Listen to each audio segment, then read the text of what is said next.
morning, LinkedIn, YouTube, and Facebook. My name is Brenda Meller, and I am the host of this wonderful show. I like to call it Enthusiastically Self Employed because I, my friends, am enthusiastically self employed, and I like to bring on awesome folks like Annie Meehan to talk about techniques and tips that can help you to be enthusiastically self employed as well. So, as we are getting started here this morning, I want to say good morning and welcome to all of you. And if you could, if you're watching this right now, if the live stream came up, see my comment running below. Let us know the live stream is working. It's kind of like the equivalent of the mic tap. Is this thing on? Did the live stream pick up? Let us know the live stream is picking up. And while we're waiting for your comments to come in, I want to say good morning to my very special guest, Annie Meehan. Hey, Annie, how are you doing today? Good morning. I am doing fantastic because I am enthusiastically self-employed. So thank you. I'm doing great this morning.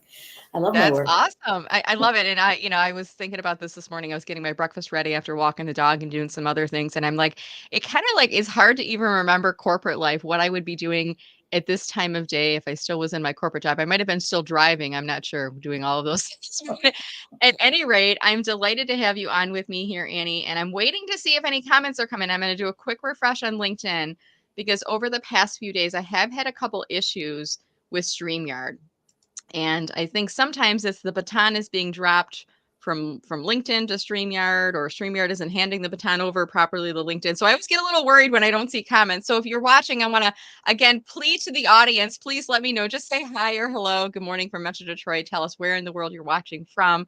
Or if you know someone who might be interested in listening in on the topic, please tag them in comments. Okay, so I can see on my LinkedIn, Annie, that there's at least it's 13, 14. Looks like the numbers are climbing. So I know the live stream is working. I'm Okay. guessing everybody is just a little bit shy because maybe they don't know what the pineapple principle is. So we'll get into that in just a few minutes. But before we do so, Annie, I want to talk about how you and I know each other. We met in one of the, I think it was in one of the Speaker Friends Friday calls. Did I say that right? Is that what we call them? Yep. That's it. Innovation women. Yeah. Through Innovation Women. Shout out to Innovation Women and to Bobby Carlton, a great organization. And one week I put out an ask and I said, "Hey, I'm looking to bring other people on my show." And I was doing a LinkedIn live-a-thon and solo interviews. And you and I had a side conversation. And I said, "You know what? Let's do like a solo chat about this sometime." Yeah. All right, the comments are coming in. Thank you, Shauna. Appreciate it. And Thanks, I see Dean is also watching. So Hi, that Dean. means two thumbs ahead. We can move forward here. So, Annie, before we jump into this discussion, I know a little bit about you, but I'd like for you to take a few minutes and tell us a bit more about you and your business, if you could. Yeah. And I also, like you, left the corporate world. And we would probably definitely be sitting in traffic right now when you say, what would you be doing? Sitting in traffic, especially if it was snowing in Minnesota, where I lived for 40 Oh, yeah. years. So I spent 9 years in the financial world, climbing the corporate ladder with 5 promotions, and then had my third child and said, wait a minute, this is kind of out of control. I leave early, I come back late, and I don't love what I do anymore. Yeah. So stayed home for a few years and then bought my first gym in a small town, my second gym in a big city. And through that, people started asking me, like, hey, you're so inspiring. You're so motivational. What are you really going to do when you grow up?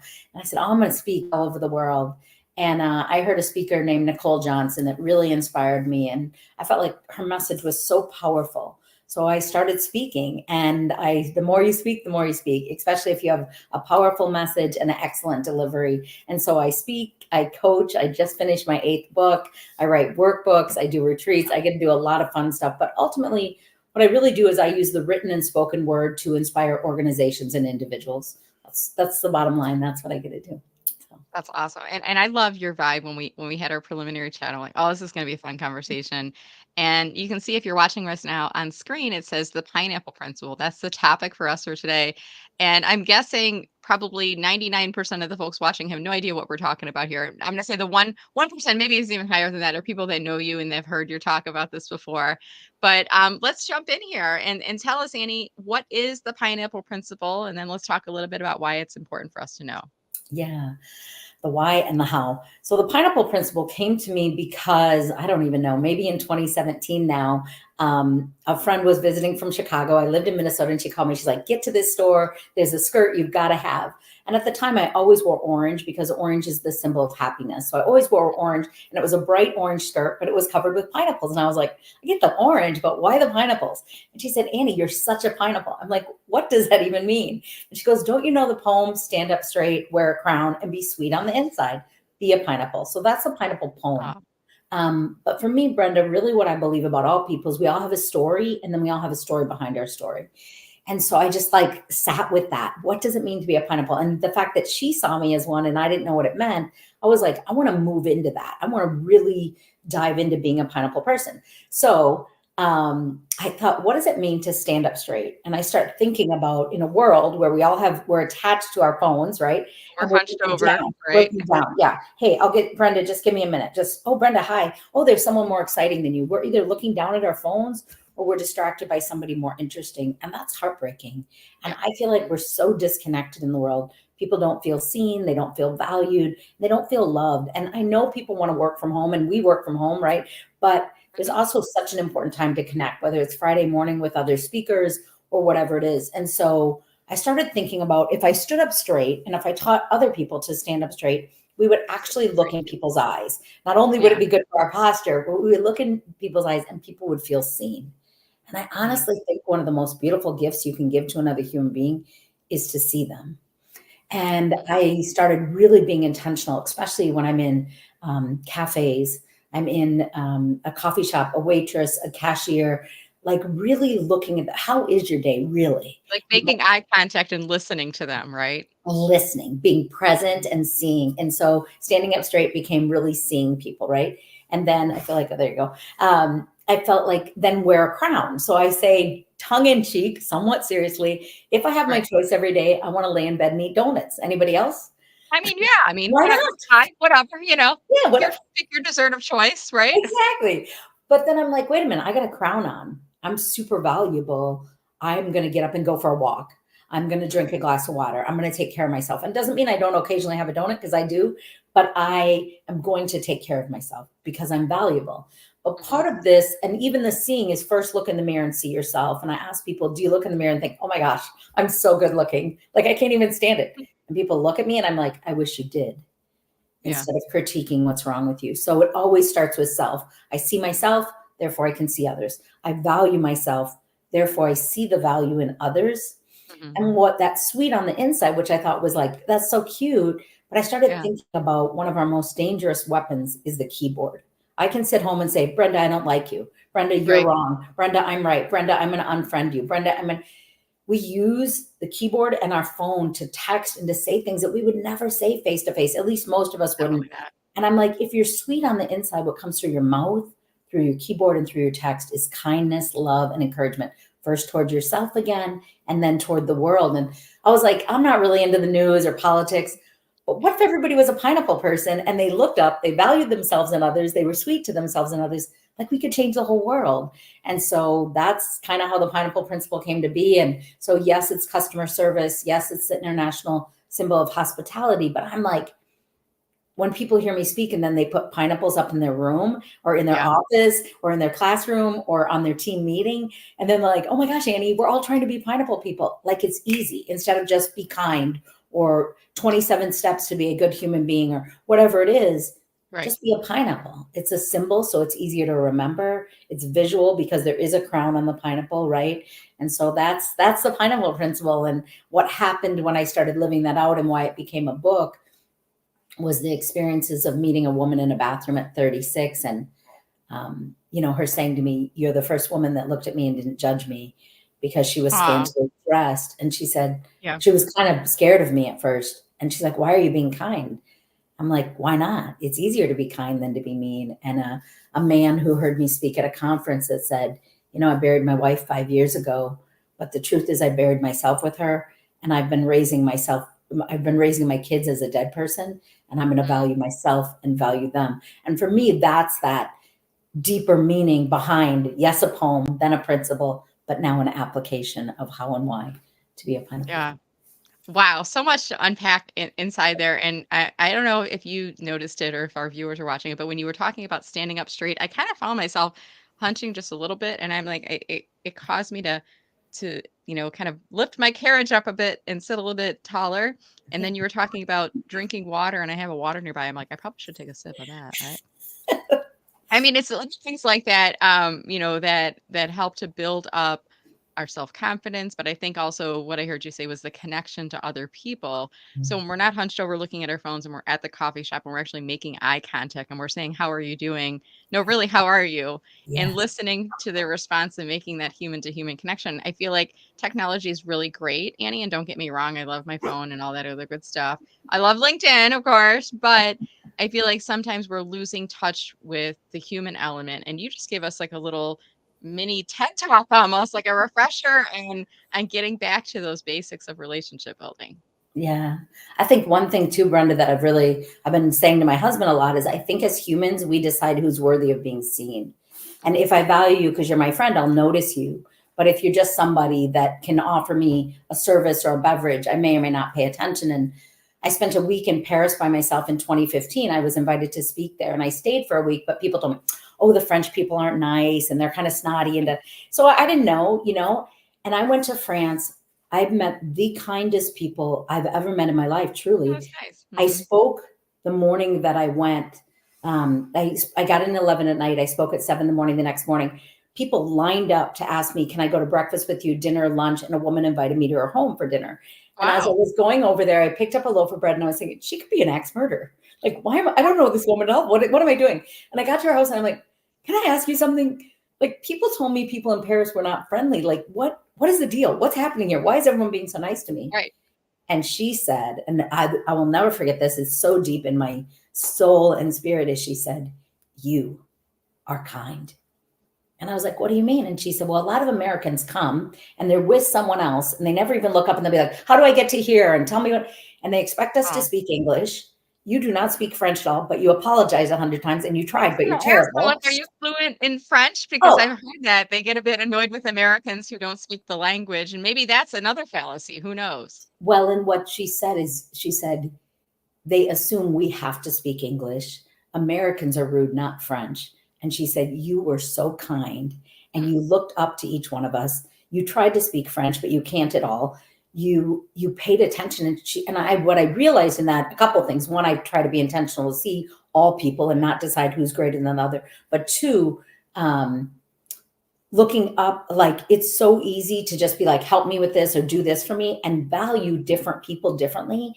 But if you're really intentional about seeing all people as equal, they will feel that, and Yeah. people will mirror how we treat them. And that's what I think I learned the most was that I wanted to see people and they felt that. They were like, you slowed down, you looked at us, where other people be like, teach us this or do this for us. Yeah. I don't, Yeah. it was an awareness that I have the opportunity. Plus, traveling alone is a really powerful thing because Oh, you're not sure. just with the person you're with, you're open to whoever you meet. And I love to make new friends and meet new people. So, yeah, anyway. I think that's so awesome. First of all, that you traveled solo, but traveled internationally solo, and in a country where you weren't fluent in the language. I think this is impressive as I'll get out there, Annie. And it's funny. I was talking to someone recently, and they're from Seattle, and and you hear a lot about Seattle, the weather being really bad, and it rains all the time, and it's awful. And I'm going to give a shout out to my friend Steve Miller, not the rock star, but he's a marketing guy, Steve Miller. And he's like, can I let you in on something? He's like, Seattle's actually beautiful, but that's what we tell everybody to keep the tourists out. Exactly. So maybe it's the same thing with Paris. Maybe they tell Americans that, the folks in Paris are rude, so to keep the Americans out from the tourist spot on there. But it sounds like what you're just saying is they're just reflecting back upon those interpersonal exchanges that are happening, or maybe the lack of those happening there, Yeah. right? Yeah.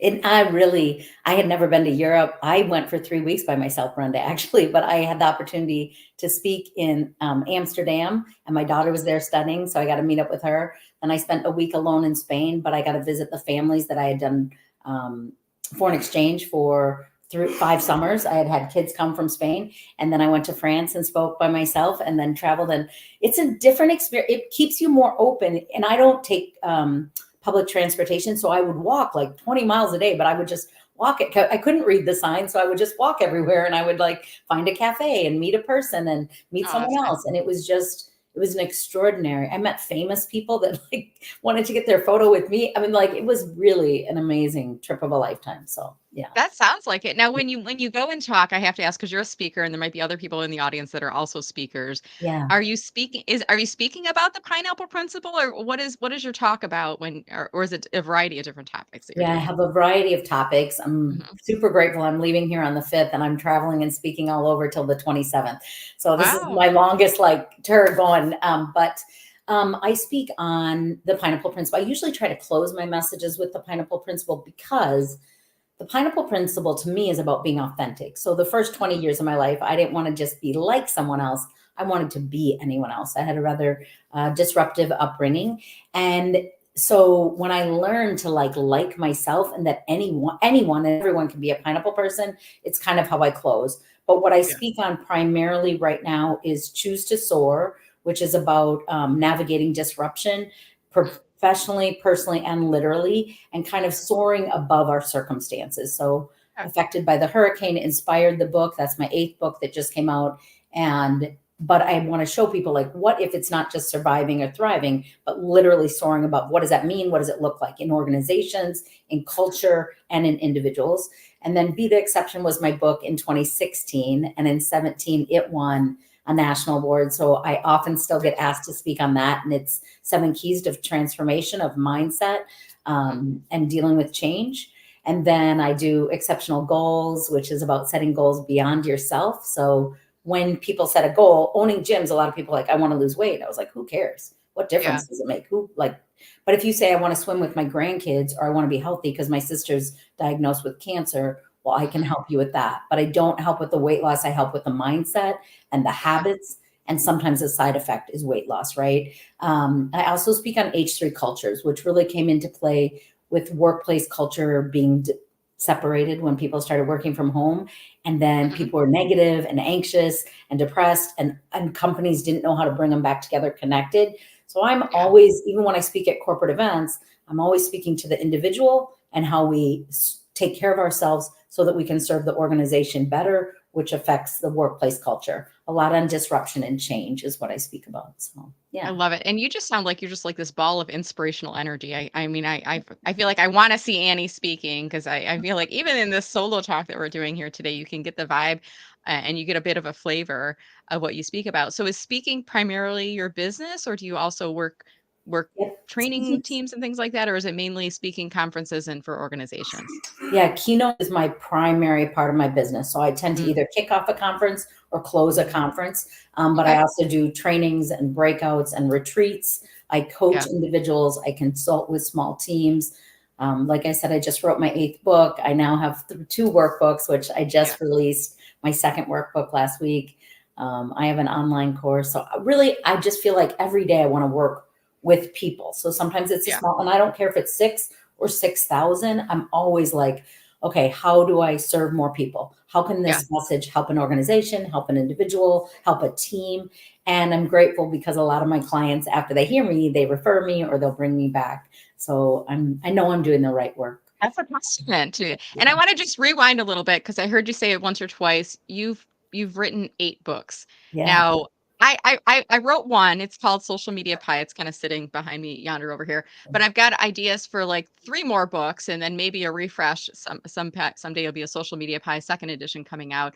But 8 books, you're a machine, Annie. Are you self-published? Are you working with a publishing I house? am. I'll show You you know, my most hybrid? recent book because I don't know if you've seen it yet. There it is. Yeah, Choose that's to start. awesome. I am a machine, but not just as a writer. I'm just a machine because I'm so driven and I feel like I have so much to do and life is short. So I always have a coach. So I'm Okay. dyslexic and I have ADHD. So writing is really hard for me. Spelling is hard for me. Reading is hard for me. But when I speak, audiences ask for things, and I always feel like if I can help one person, I'm going to do it. So I always have a coach. My most recent coach on Choose to Soar was, where's that? So this is a thicker book. This is actually my biggest book. It's 230 pages. Okay. Was Rachel Ryan. So she helps me. So we meet. I do a lot of audiobooks, do a So is lot she of like a books. self-publishing coach, or what kind of a coach is Yes, she? a self-publishing coach, a Okay. writing coach, a book editor, Mhm. and then she kind of has people. I've also worked with Wise Inc. on my first or my book 2 and book 3, and then I've self-published and just worked with editors. But I like to have a coach because when I start working with them, like And this book we started in January, and I said I would like to have it done by June. Be the Okay. exception. We started in September, and I wanted to have it done by March. So when I hire a coach, part of the reason is to have a deadline Yeah. because of my speaking and my travel. It's easy for me to put writing to the side if I don't have someone saying, "What are you doing this week? What are you working on?" So it just helps me stay accountable to produce. I have Mhm. 3 other books I've started. My husband would like me to take a year off from writing, I'm but sure, right? You're like, yeah, you wanna cross over the 10 threshold and, then go up to the dozen, right? I don't know. It's not, it's more like I don't even like writing. It's like I start talking about someone and someone's like, "Will you write a book on that?" And I'm like, "I think so." Yeah. And then I kind of figure out like people, when you get done speaking, I sell a Yeah. lot of books at the back of the room. I know it's not Sure. everybody's thing, but for me, when I get done speaking and people are like, "I want more, Annie," and I, as an individual, can't afford to hire you as a coach or as a speaker, but do Hmm. you have books I can take home? Do you have things I can keep applying and reminding myself? And so that is really why I really do Hopefully to write. reach new audiences, right? Those folks that Yeah. maybe can't afford to or their company's not in a position to hire you to speak. I love it. So I think that was a gem you just dropped, and I want to just kind of replay that again when you said, I work with the coach because the coach keeps me on deadline. And I Yes. think that's where a lot of authors or would-be authors even maybe I don't Yes. want to say fail, but aren't able to meet their mark. 'Cause Yes. you'll say you wanna write a book, and that was me for years. "I'm gonna write a book." I mean, I had people similar to you at the end of a conference or my talk, they would come up to me and say, "Can do you have a book about this? Can I" "Do you have a LinkedIn book? Can I buy your book?" And Yes. I'm looking around, I'm like, "I don't have a book." I'm like, "Someday I should do that," and we all say that, "Someday I'm gonna write a book. It's on my bucket list. It's on my to-do list." And I think similar for me, I worked with a self-publishing coach, and we had a timeline, similar to yours. It was a 3 to 6 month process from start to finish, but working with a coach actually gets it done and gets it off of your to-do list. Have you ever worked on has it been a collaboration with other authors, or have you only written solo books for the 8? No, the 8 are all solo. I have That's 3 other impressive. books that I've contributed to, but I don't promote those. I don't know why. I don't know. I just, one of Yeah. them's like the world's greatest speakers, so I probably should put it on my website because Yeah, I was right? interviewed for it. Yeah, and one was like empowered women around the world. I Okay. do think, Brenda, 100%. And so many people say to me, "I want to write a book." And I say, "That's awesome. But unless you Mhm. have a plan, you will never write a book." And I'm not judging Right. you. I know how hard it is. Millions of people say they want to write a book. 1% write them. And of that, 1% ever produce and print and publish. So I know how hard it is. And I am a coach and I help people with transformation, all these things. But I also 100% believe we should have coaches that take us to the next level or that have expertise in LinkedIn, in book publishing, and whatever it is. And having Mhm. a coach for me helps me be able to be successful in all areas of my life because I know when it's time to onboard someone else to do a different project so I can keep going. And when I'm on the road, I can't let my project stop because I'm traveling or speaking. I've got to, okay, what am I writing? Who needs a handout? Who needs this? Who needs that? And so, yeah, 100%. So you worked with the coach as well to get your book done? Yeah, to get the book, I mean, just to get the process done, and I actually met him at I'm in Michigan, so Rochester, Michigan. There's a Rochester's Writers Conference every year, and I was invited to speak about LinkedIn for authors. Okay. And at the event, there was a gentleman in the room, and afterwards, I went out to the lobby because us introverts. I don't think you're. I don't know. Are you an introvert or an extrovert, Annie? I'm pretty extrovert, but I do when I'm traveling like this Yeah. and I come home, I'm like, I cannot talk to anyone for 24 hours. Right? So I don't know, I was trying to read you, I'm like, "I think she's an extrovert," but, for me, I'm an introvert. That doesn't mean I don't like speaking, I do love speaking, and I just know that when I'm done speaking, I need some quiet time. So after my talk, I went out into the lobby area, and there was only a handful of people come working on laptops, doing phone calls, drinking their coffee, and, he was sitting across, and I said, "Weren't you in my session?" And he said, "Yeah," and I said, "What did you think?" You're always looking for that immediate feedback as a speaker. "What did you think?" He's like, "Oh, it was great," and we got into conversation. I said, "What do you do?" And he said, "Well, I'm an author and I wrote a book, called How to Write a Book in 30 Days." And I'm like, the universe brought me into this room to sit across from this man. And I ended up buying his book and then hiring him to be my self-publishing coach going through the process. So I think similar to you, when we go back to this topic of the pineapple principle, had I just gone out in the lobby to just be quiet and face the windows and not made eye contact with anyone, I would have missed out on that whole exchange and opportunity to have a conversation. His name's Don Staley, and to work with him to get my book project done. So What I'd like to do now, Annie, is change gears a little bit, and I want to Okay. invite our audience into the discussion. And we're here today talking about the pineapple principle. But as is common with my guests, sometimes we veer into different directions. We've been talking about public speaking. We've been talking about Annie being an international traveler. We've been talking about the fact that she published 8 books, and that is impressive as all get out.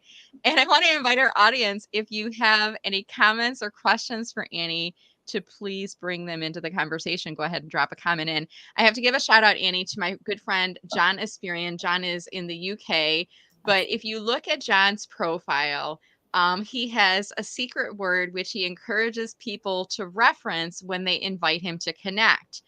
And the word is pineapple. So as it would turn out. And John, I'm not sure if you were watching from the beginning of the show or not, but if not, get a chance to play back the pineapple principle. But maybe Annie, could you refresh us on what the pineapple principle is for those folks that maybe joined us a few minutes late?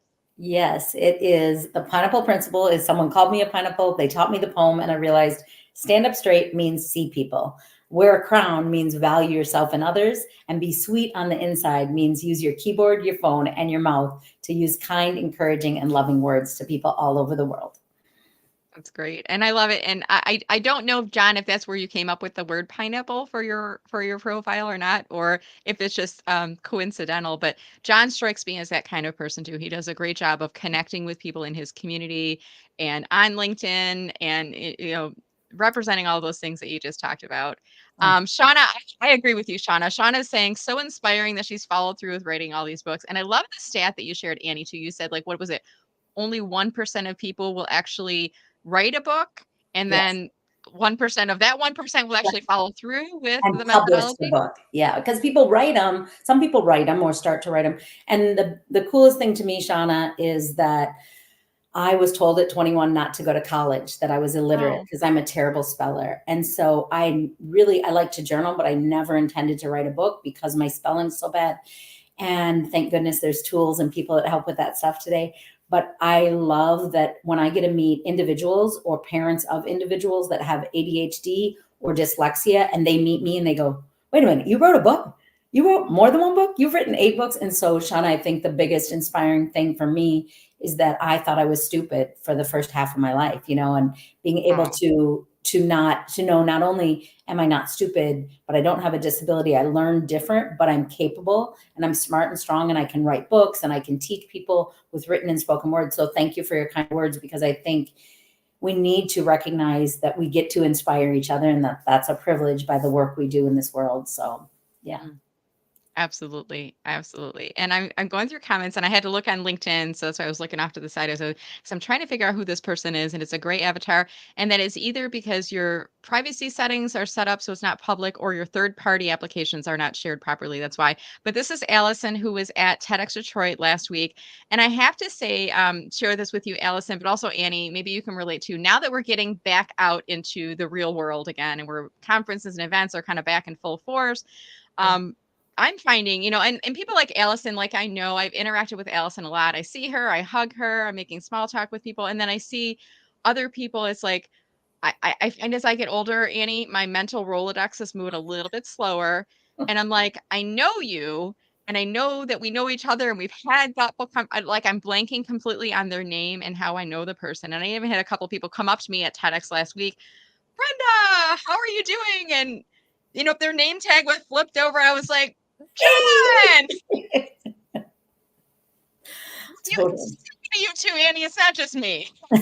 Oh, it's totally me. And especially as a speaker, we are sharing our stories and talking to audiences full of people. And then Yes. they feel like they know you or they follow you on social media. And I always feel, Bob, but I've really learned to be more comfortable. Even if people really act like they know me very well, I'll just say, I'm so sorry. I meet so many people. I have so much on my mind. Can you remind me what your name is? And I Yeah. find most people don't mind at all. Like, I'm Brenda. Oh, okay. Great to see you again, Brenda. I recognize your face, but I couldn't remember exactly who you were. So I Yeah. did a TEDx on the pineapple principle, but instead of calling it the pineapple principle, I called it Lessons from a Pineapple. And that was my TEDx in Vero, Florida, a couple years ago. Have you done a TEDx, Brenda? I have not yet. Someday. So we'll leave it at that. Yeah. Okay. But yeah. Shauna, here's a big tip. Mhm. Speak. And what I mean by that is this: when I started this, so I've been speaking for 20 years, but professionally for 10. So I get paid. The difference is public speaking is free, professional speaking is paid. And even if you're a professional speaker, instead of saying free, if they don't have a budget, say, I'll do this pro bono in exchange for a list of who's here or video or a book or whatever. You can find something to exchange. You But can Shauna, negotiate.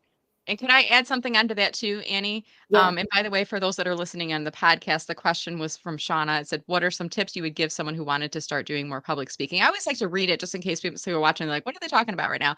Um, as I've heard this tip, and I have not done this yet, but I think I should start doing it. If you're asked to speak and they don't have a budget, and you do what Annie does, you negotiate a copy their list or testimonials or other things. And I can't remember where I read this from, but send them an invoice with your regular speaker rate crossed out, and it's an invoice for 0, and then make a note, one time, I don't wanna say one-time discount, but, pro bono in exchange for X, Y, and Z. So you're still demonstrating to them, "This is a $3,500 talk, I'm giving it to you, but yeah. I want you to know it's a $3,500 talk." Have you heard of that technique, Annie? 100%. I use that. Yeah. So I always invoice for the full fee, and whether Okay. I'm giving them a discount or it's a pro bono event, which I do 4 of those a year, then I write that and I'll say in exchange for the list of so on and so forth. I wanted to answer a little more. Was it Renee? Was that the woman speaking? Shauna, about public Shauna, speaking? that we just remember names. So Pull it what I back want up. to say to you, Shauna, is a couple things. One, I see you're an RN, so I'm sure you have tons of tremendous stories. For years, I facilitated the academy to teach people to go from public speaking to professional. So my biggest thing is speak, speak, speak. And what I mean by that is set up a coffee shop is how I started moving to paid speaking. Is I set up a coffee shop and I invited people. I invited 2 other speakers to join me. We each spoke 20 minutes. We had the room for 2 hours. Everybody got a network and introduce themselves, say what they were looking for. Then we spoke for 20 minutes. I always got comment cards. What did you like? What would you do differently? I was in the learning process. But then as I spoke more, whether it was a Rotary or chamber, one important thing for you, especially, I don't know what you speak on, but as a nurse, I'm sure you have tons of stories. And all of us have stories. The really important thing, the difference between public and professional speaking is public speaking, I will listen to you. Professional speaking, I want to learn from you. So Mhm. I want to learn how to have humor in crisis. I want to learn how to make a transformation from a job loss to climbing the corporate ladder. So in professional speaking, we're always teaching something that benefits the audience. Even if we tell our story, we want to teach them. So I started speaking at Rotaries, at churches, at chambers, in coffee shops, whatever I could. But every Tuesday I spoke somewhere and I'd say, I'll speak for free. I just want to speak. I just want to speak. But from Yeah. those comment cards became, oh, I have an organization you can speak at. Oh, my husband works at this company. Oh, my wife works at this company. And from that, I speak 50 to 100 times a year paid now. But it's taken me, I've done this for 10 years now, and I spoke for Yeah. 10 years for free. So just something to think about, but just start speaking.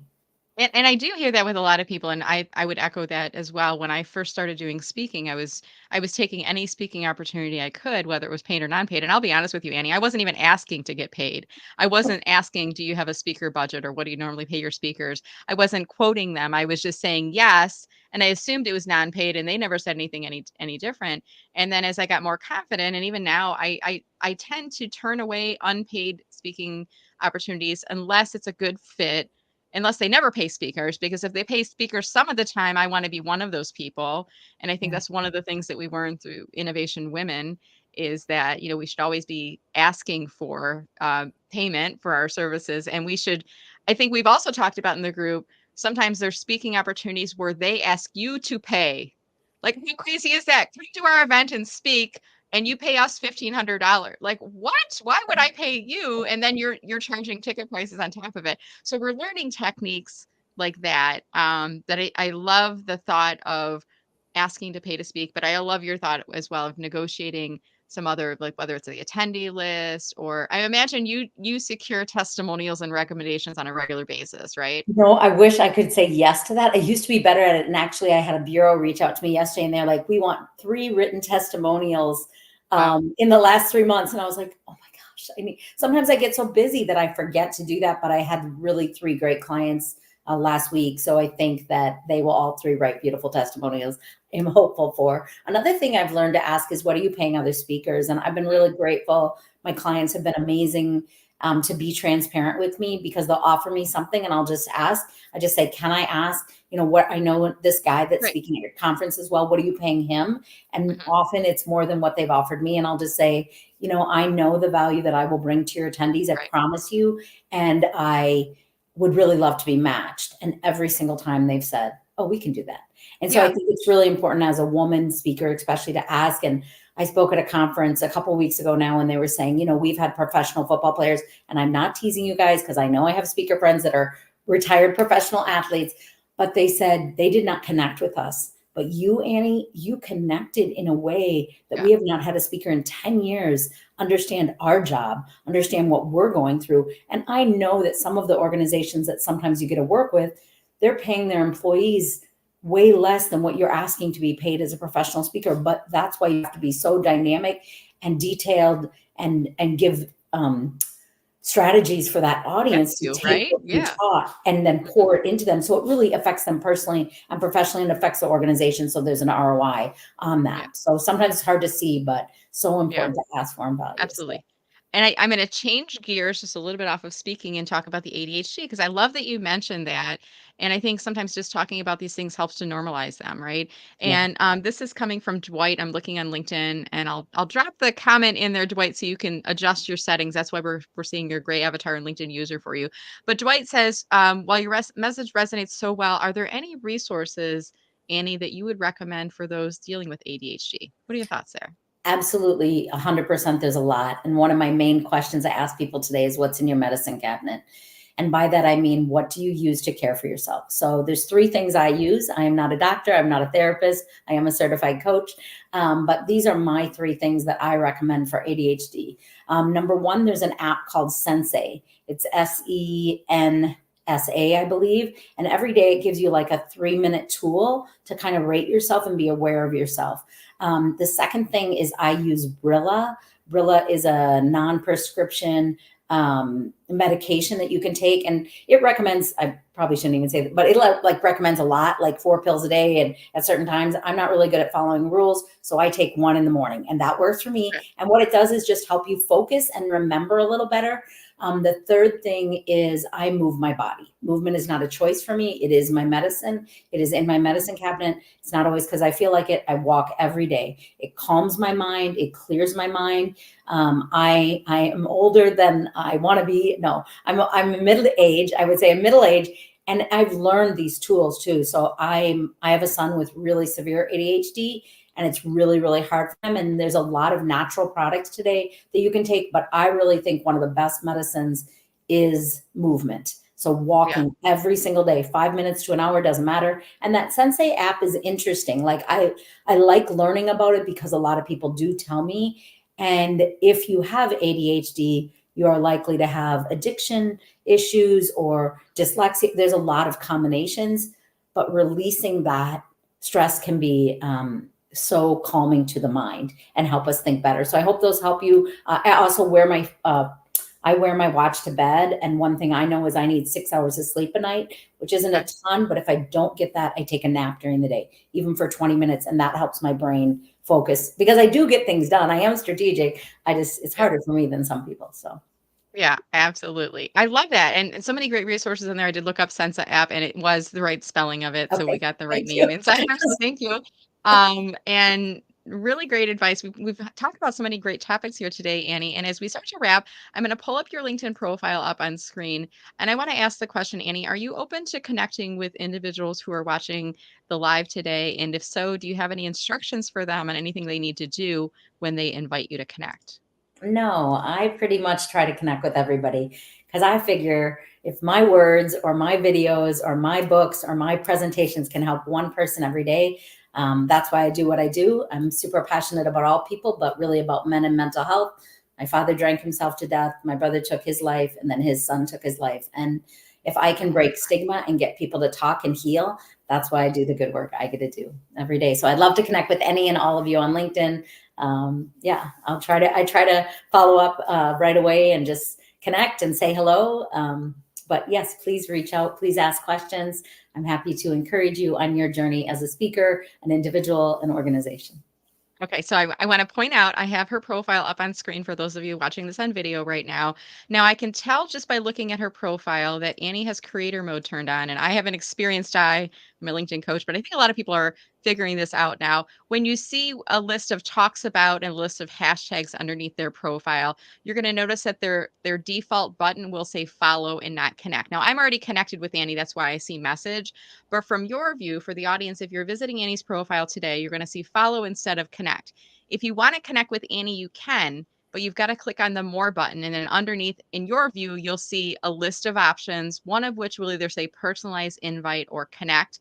And then when you invite her to connect, just say, hey, I saw you on Brenda's show. Just name drop me and she'll know who I am and she'll remember Yes. the show that you're on. Now, Annie, I got to ask a question because your name field, I love the little microphones, by the way, but CSP, I'm guessing that's a speaker designation, but what does CSP stand for? Yeah, and it was so important to me to achieve that coming from the financial world where you see CFP a lot, certified financial planner. So I'm a certified speaking professional. Less than 17% of people in the world, for speakers in the world, have that distinction. So it's a rather rigorous accomplishment. They evaluate your speaking, but from your clients to your fees, making sure you're making enough money, making sure you're speaking enough and you're doing an excellent job. And it's 5 years of consistent speaking 50 times a year or more and Wow. earning 50,000 or excess from speaking a year. And so it's rather rigorous. And I earned that in 2020, which was amazing because I lost 110 speaking engagements. So I received the Yeah. celebration in 21, but I actually earned it in 20. So I always say that's my good thing that came out of a devastating COVID year is I earned my CSP, Well, that certified is really speaking. important. And I knew it had something to do with speakers, especially because it's bookended by the two microphones on there. But very impressive. I went through Toastmasters myself, which it's more of a training ground. It's not necessarily a certification path, although you do earn achievements, competent communicator, things like that. But I'll have to look into that program. Sounds very interesting. And maybe So others might want to look as well. Go ahead. yes. So I say Toastmasters is a great place to get practice and to Yeah. learn confidence. NSA is the National Speakers Association, and you have to be a member of the National Speakers Association. And the distinction is something you must apply for and then work through. You have 10 years time frame that you can earn it, but you need 5 years consecutive of success as a professional speaker. So the So CSP is a designation given by NSA. Is yeah, that or what I heard you say? yeah, given by Okay. and earned by. You have to earn it to Right. achieve it. So lots of Earned, I'm apologies, yeah. yeah, and It's kinda lots like of when people say, "I was given a college degree." No, you did not. You earned that college degree. They yes, didn't just hand it to you yes. for paying tuition. You had to earn that degree, so good designation there. Yeah. And so you have to be a member and then you apply and you go through this process and you have to track. Another thing somebody was asking about beginning speaking, track, track, track. Track everywhere you speak, track Mhm. when you speak, track what you got paid, track their email, their phone number. You never know if they're going to come back. I have clients that hired me 7 years ago that are still like, we want you back again. We love you, or we forgot about you and we remembered you. So track it all. And whether you sell one book for $20 or you get Yeah. booked for $10,000, tracking that proves to you it's not just a hobby, it's a business as that Mhm. money starts to come in. So You just made me think. I haven't done that. I did that when I first started speaking, but I haven't done that in a while. Like list all of your speaking engagements out along with the dollar value of that. And I think that can help to build confidence too, right? Into 100%. where you're at. And I don't know. I mean, I think a lot of us experienced that dip that you're talking about during the pandemic. Some of us were able to pivot to virtual talk. Some of us didn't want to do it, different types of opportunities. But now that things are coming back, I think we're definitely, I mean, I even seeing a little bit of that cycle coming back too. It's almost like in some aspects the budgets aren't as big as they used to be, Yeah. and I'm still trying to avoid the non-paid, but I'm finding sometimes I have to accept lower rates than I had pre-pandemic. But in the interest of getting back out there, to your point, Annie, one speaking engagement could lead to multiple speaking engagements with the right people in the room. So a really Yeah. good point. All right, I want to wrap us up here and I want to show your website. Is this the right one? AnnieMeehan.com? Did I That's get that it. right? Yep. All right. That's me. And we talked about this a little bit earlier, but love your enthusiasm and your energy, Annie. And I'm sure others feel the same as well. There might be somebody watching this video, listening to this podcast that's thinking, hey, I want to work with Annie. I know you do keynotes and presentations, but can you remind us what are the different services and offerings that you have? Yeah, I do individual coaching if it's an individual person. So I help people with transformation in lots of areas of their life, from finances to career to relationships to health. So I do individual coaching. I'm also starting a 90-day group coaching program that will start in the first week of December. So kind of committing before 2024 that you're going to make 2024 amazing. And so we'll start and we'll meet once a week in December and then in January and in February. And it's a leap year. So my encouragement is leap into I 2024 love it. deciding to soar above your circumstances. Don't be stuck anymore. Don't be unsatisfied. Find a fulfilling life, because I truly, truly have a very successful life, and not just in my career, but in my relationships and in my health and in my joy, and live much more joyful than I ever imagined as a young person. So, I yeah, love it. Well, Annie, I just this was such a great conversation. I'm going to replay this and listen to all the gems that you dropped for us here again today. But thanks. any final comments for us talking about the pineapple principle before we wrap up? Yeah, I would love if you're going to be a pineapple person with me, is what I call it, then you would put that in the comments. Like, I'm going to be a pineapple person. I agree to see, value, and be sweet to myself and to other people. I would love that, because really, I have these bracelets, I have these stickers, I have tattoos. And I'm like, I'm trying to start a pineapple movement where a million people say, I will intentionally be a pineapple person every day and see, value, and be sweet to myself and others. Because I think we could change the world for the better. And by the way, can we just show your earrings? Let me see if I can figure out how to make you larger on screen. I know there's a way that I can do this. Let me switch it. Look There at you those go. earrings. How adorable are those? They're lovely. I love them. Fun pineapple earrings. Yes. Are you finding now that you're talking about pineapple, like people are gifting you pineapple things, or they find pineapple mugs or t-shirts or memes about pineapple, they'll send them to you? Are you finding that? I definitely am super grateful. I'm not complaining. I love gifts and I love pineapple stuff. So yes, I get a lot of gifts. But more than anything, what I really love is people email me and message me through social media and just say, I saw this and I thought of you. I saw this and Aw, I thought of you. And really, I encourage speakers, find your symbol. Because no matter how much I love you, Brenda, I'll be like that one girl and like LinkedIn thing. But if they go the pineapple woman, people go, oh, Annie. And yeah. they have connected that. And it's been an easy way to be memorable as a speaker, especially at large conferences. So Yeah. yeah, find your symbol. Absolutely. Well, Annie, I love our talk today. I'm hoping at some point we'll be able to be at a conference together and speaking Yes. maybe on separate stages and have the Yes. chance to meet in person. I would love Love your energy, but I just want to say thank you again for joining us. Such a delightful conversation Thank you today. so much for having me. And I love your pumpkin spice.